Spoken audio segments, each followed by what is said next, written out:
Hello, my name is Nishat Noor and welcome to Millennium Headlines. This week's headlines are: U.S. American citizen involved in suicide bombing in Syria. Chicago teacher killed in gang crossfire. LCC wins election by landslide.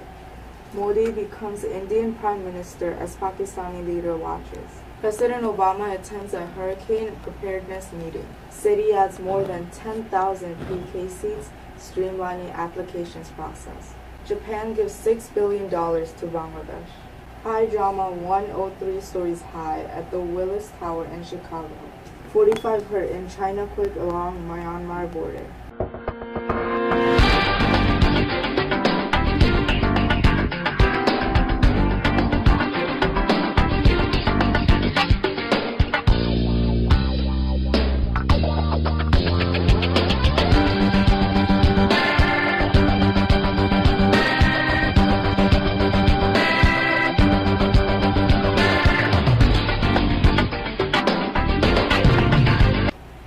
The U.S. State Department confirmed that an American citizen was involved in suicide bombing attack in Syria, the first time an American is known to have participated in such an attack in the Middle Eastern nation's civil war.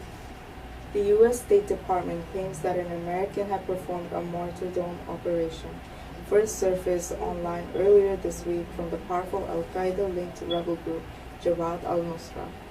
A Chicago public school teacher was fatally shot at her second job at a real estate office, in which police say was on exchange of gunfire between two groups of alleged gang members. Betty Howard, 58, taught at Gwendolyn Brooks College Prep, and after work with special needs students, she spent time in Realty Company in Chatham, a middle-class neighborhood on Chicago's South Side. Family members say she was in the office when she was shot Thursday. With nearly all votes counted, Egypt's former military chief has won a crushing victory over the sole opponent with more than 92% of the voters. The campaign of retired Field Marshal Abdel Fattah el-Sisi said he won 23.38 million votes, with left-wing politician Hamdeen Sabahi taking 735,285. Narendra Modi took the oath of office as India's new Prime Minister at the sprawling presidential palace on Monday. Modi's inauguration is the first to which India invited leaders from across South Asia. Heads of government from Pakistan, Sri Lanka, Mauritius, Maldives, Nepal, and Afghanistan attended, and Bangladesh was represented by the Speaker of his parliament. Anticipating more storms like Hurricane Sandy, President Obama urged emergency workers and residents in coastal areas to brace themselves for the start of the hurricane season. Well, we're here at FEMA's National Response Coordination Center to get an update on this year's preparations for hurricane season, which begins on Sunday.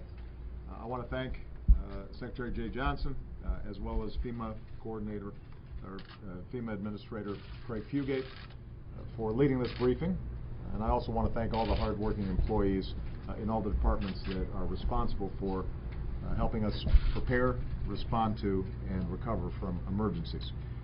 States still have the primary role in preparing for and responding to disasters, and will continue to make sure that they get the full resources that they need and support they need to back them up. But it's also every citizen's responsibility to make sure that we are prepared for emergencies when they come, not just hurricanes, but every emergency. And that's why I want to thank the representatives that we have from not just the Department of Energy, but also the Commonwealth of Virginia, as well as the folks from Orange County, Florida, who have developed mobile apps to give residents the ability to plan, prepare for, get faster notice of, and respond to emergencies before a hurricane is even on the horizon. These apps can help families develop emergency plans, figure out evacuation routes, and receive emergency alerts. After a storm, one app provides information about power outages and where gas stations might be open. Others show residents where to find shelter and water. So I encourage every American to visit ready.gov. That's our national website where you can go and get every bit of information you need to figure out whether you're ready in the event, heaven forbid, something happens, you can get even more information about family emergency plans and supply kits and the plans that are taking place in your community. And over the longer term, the changes we're seeing in our climate means that, unfortunately, storms like Sandy could end up being more common and more devastating. And that's why we're also going to be doing more to deal with the dangerous carbon pollution that helps to cause climate change and global warming. And that's why we're also, with the terrific help of these departments, thinking about how we can build more resilient infrastructure. But obviously, most urgently, as hurricane season begins, we have to remember that responding to a hurricane is a team effort, and everybody's going to have a role to play at the federal, state, and local levels. So I encourage every family and business owner to check out ready.gov and see what you can do to be prepared. While I'm here, I also want to thank not only the staff and employees who each and every day, without a lot of attention, help communities deal with disasters, but I also want to thank all the first responders out there all across the country, because when they're called on, they're the ones who have to get there first and often put themselves at risk and do an amazing job. All right? Thank you, everybody. More than 10,000 new free full-day pre-K seats are coming to early childhood centers this fall, and it will be even easier than ever before the families to apply, Mayor Bill de Blasio announced Friday. Good morning, everyone. My name is Maria Afonso. I'm a resident of Queens Village, and my child attends UPK here. When I was first moved to Queens after I got married, I was looking for a place to place my daughter, and this was the first place I saw, and this is a place that she came to. When I first came in, it was very welcoming from the first person who was at the door. They were nothing but friendly. And then when she started in the UPK last September, I've noticed a tremendous change in her. Her growth academically, verbally. So I believe that UPK is a very good program, and we should have more programs like this. And thanks to you, now we'll have a full day UPK. Well, Maria, thank you. Thank you for your own testimony as to what pre-K has meant for your child, and thank you for what you do as a teacher especially, which is something we honor so much. And as you said, some kids come in with advantages, some kids don't. But in pre-K and full-day pre-K, we're able to help so many kids get to grade level and get that strong start so they can move forward. I want to thank our wonderful hosts, Bernice and Mike Boudou, for this beautiful center that they have created. It's an extraordinary place. I have become a bit of an expert on pre-K programs, visiting so many, and you can tell immediately when you're in a special place. They've done something wonderful here as the executive director and the site director.